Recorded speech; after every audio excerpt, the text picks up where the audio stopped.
आपल्या परिसरातील राजकीय, क्राईम व सामाजिक अपडेट जाणून घेण्यासाठी पाहत रहा स्टार वन न्यूज वर्तमान। खानापूर तालुक्याच्या वतीने आयोजित सत्कार सोहळा संपन्न। विटा येथील सौरभ हॉटेलमध्ये मोठ्या उत्साहात पार पडला। रिपब्लिकन पार्टी ऑफ इंडियाचे सांगली जिल्हा अध्यक्ष राजेंद्र बापू खरात यांचा सांगली जिल्हा नियोजन समिती सदस्यपदी निवडीबद्दल सत्कार सोहळा घेण्यात आला।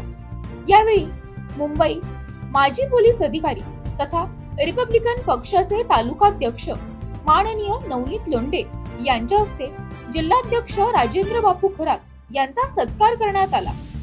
या प्रसंगी जिल्हाध्यक्ष म्हणाले, 35 वर्षे पक्षाशी प्रामाणिक राहिलो म्हणून आज हे पद मिळालं। ही माझ्या निष्ठेची पावती आहे। मला नवनीत लोंढे आणि तात्यासाहेब गायकवाड यांच्यासारखे सहकारी लाभले हे माझे भाग्य। रामदास आठवले साहेबांच्या आशीर्वादाने पुढेही शोषित पीडितांसाठी निस्वार्थ काम करत राहीन, असे बापू खरात म्हणाले। नवनीत लोंढे साहेब म्हणाले, राजेंद्र बापूंनी रिपब्लिकन पक्ष तळागाळापर्यंत नेला, गावोगावी शाखा स्थापन केल्या, विविध जाती धर्मातील कार्यकर्त्यांना एकत्रित आणत पक्षाचे बळ वाढवले, म्हणून आज Republican party of India Athawale गट सन्मानजनक गट म्हणून ओळखला जातो। या सत्कार सोहळ्याचे प्रमुख पाहुणे प्रसिद्ध उद्योजक तात्यासाहेब गायकवाड ही ठरले। यावेळी वकील संघटनेचे सांगली जिल्हा अध्यक्ष ॲडव्होकेट तुषार लोंढे, आरपीआय आठवले गट जिल्हा उपाध्यक्ष चंद्रकांत कांबळे, तालुका उपाध्यक्ष सुरेश कांबळे, युवा तालुका अध्यक्ष विवेक सावंत, दीपक सावंत, रवींद्र माने, मनोज बाबा यादव, बशीर भाई मुजावर व इतर मान्यवर उपस्थित होते। स्टार वन न्यूज वर्तमान, प्रतिनिधी कीर्ती नाईक-नवरे। तालुका अध्यक्ष नवनीत लोंढे खानापुरातर्फे आज आपल्या जिल्ह्यामध्ये एक सुवर्ण उत्सव असतो, त्याच्यापेक्षा मोठा उत्सव आज माझे लाडके मित्र, दोन्ही माझे लाडके मित्र, एवढ्यासाठी बोलतोय, तात्यासाहेब 4 वर्ष झालं खरात साहेबांची माझी ओळख झाली। खरात साहेबांनी माझा सत्कार केला आणि खरात साहेबांनी मला पक्षात आणलं आणि आज मला जिल्हा संघटक पहिलं पद दिलं, नंतर त्यांनी मला तालुका अध्यक्ष आज मला त्यांनी केलंय आणि आज मला सौभाग्य माझं आहे की खरात साहेबांमुळं तात्यासाहेबांसारखे एक सोन्यासारखा माणूस, सोन्याचा माणूस, गोल्डन किंग, सोन्यासारखा माणूस, गोल्ड मॅन आज खरात साहेबांमुळं आमची मैत्री झाली। आणि खरंच तुम्हाला सांगतो की मित्र कसा असावा आणि बॉस पण कसा असावा।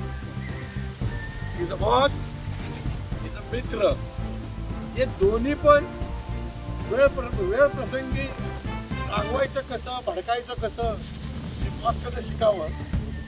आणि मित्र खरंच तात्यासाहेबांसारखा मित्र आहे ना साहेब। मी पोलीस खात्यामध्ये असल्यामुळं मुंबई पोलीसमध्ये ACP, DCP, सिनियर आणि माझे पोलीस कर्मचारी, हवालदार, शिपाई तरी एवढे माझे मित्र आहेत साहेब। अक्षरशः ते स्वतः म्हणतात, अरे तो आम्हाला फोन नाही करत, तो आमच्याशी बोलत नाही, तो आमच्याकडे येत पण नाही, तुला का मोठा माणूस आहे। मी जिल्हाधीशपद झालो। जिल्हाधीशपद झाल्यानंतर जे 4 वर्षामध्ये जी कामं आम्ही केली जिल्ह्यामध्ये, त्या कामाच्या जोरावर आपल्याला हे जिल्हा नियोजन पद मिळालेलं आहे। कारण जिल्हा नियोजन पद ही पक्षाच्या कार्यकर्त्यांना आणि चळवळीच्या कार्यकर्त्यांना ही पदाची कधी अपेक्षा राहिलीच नाही। कारण ग्रामीण भागापासून ते जिल्ह्यापर्यंत आता आठवले साहेबांनी ज्या ज्या लोकांना पदं दिली, आमदार केलं, मंत्री केले, महामंडळ दिली, परंतु ग्रामीण भागातल्या लोकांना आठवले साहेब फार प्रयत्न करतात की बाबा त्यांना जिल्हा परिषद मिळाले, पंचायत समिती मिळाले। तशा पद्धतीनं आता वाटचाल चालू आहे। आणि प्रथमच असं होतं की राज्यामध्ये कोणाला मिळलंय का नाही मला माहीत नाही, पण जिल्हा नियोजन समितीने गेल्या 3 महिन्यापासून जो वातावरण तयार झालं आणि आठवले साहेबांनी जो प्रयत्न केला आमच्यासाठी ते अवमूल्य असा आहे. आठवले साहेबांनी आम्हाला शब्द दिला होता की जिल्हा नियोजनावर आरपीआयची माणसं दक्षता कमिटीवर जातील, कुठल्याही कमिटीवर, पण जिल्हा नियोजन समितीवर जाय. कारण आरपीआयच्या लोकांना जिल्हा नियोजन समितीच माहीत नव्हती. कारण आर्थिक व्यवहाराची नाडी आरपीआयच्या लोकांनी कधी हातात घेतली नव्हती, कधी जबाबदारी घेतली नव्हती. ह्या 4-5 वर्षात कळायला लागले जिल्हा नियोजनमध्ये जिल्ह्याचे नाडे, आर्थिक नाडे, त्याचा फंड वाटला जातो, तिथं आर्थिक विकास केला जातो. आणि त्याच्यामुळं आम्हाला कळल्यामुळं आम्ही जास्त फोकस केला. कारण आठवले साहेबांनी सांगितलं होतं की संपूर्ण राज्यातल्या जिल्हाध्यक्षांना जिल्हा नियोजन समितीवर आणायचं. हा आठवले साहेबांचा मागल्या वर्षीचा संकल्प होता आणि त्या पद्धतीनं आम्ही शब्द दिला आहे साहेबांना आणि साहेब त्याप्रमाणे वागले. आणि साहेबांनी शब्द दिल्यानंतर आम्हाला चंद्रकांत या जिल्ह्याचे पालकमंत्रीपद चंद्रदादा आहे. अतिशय डिसिप्लिन, माणुसकी जपणारा, एक नंबरचा, राज्यातला म्हणलं तर वावगं ठरणारा चंद्रकांत दादासारखा माणूस या मंत्रिमंडळात कुठलाच नसणारा. इतक्या चांगल्या पद्धतीनं डिसिप्लिन असणारा, शब्दाला जागणारा, एक सुसंस्कृत असा त्या आम्हाला जिल्ह्याला मिळाला आहे. चंद्रकांत दादा पाटील त्यांचं मनापासून अभिनंदन करतो, त्यांचं स्वागत करतो. कारण त्यांच्याशिवाय मला हे जिल्हा नियोजन पद मिळालं नसतं. कारण त्यांनी आपल्याला मागल्या महिन्यामध्ये शब्द दिला होता की आठवले साहेबांनी मला सांगितलेलं आहे तुमचं नाव घ्यायला.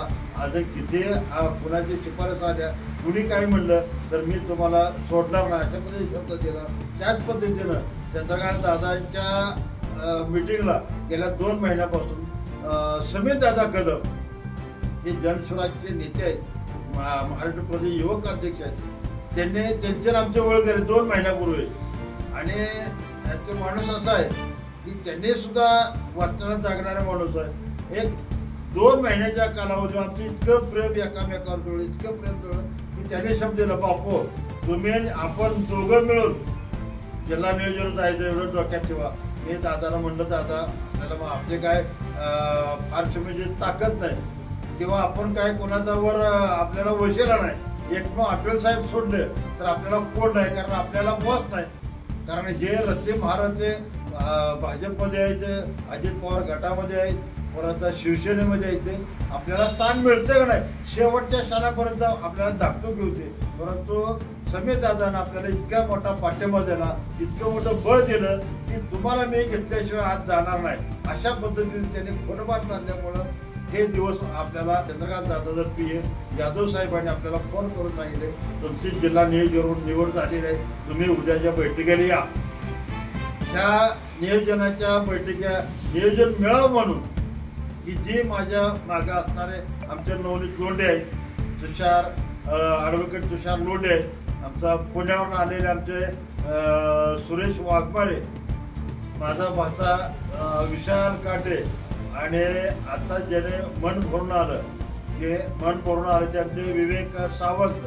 कारण इतके अतोनात प्रेम करून 3 महिने माझ्या संग जगले, माझ्या सगळं प्रयत्न केले.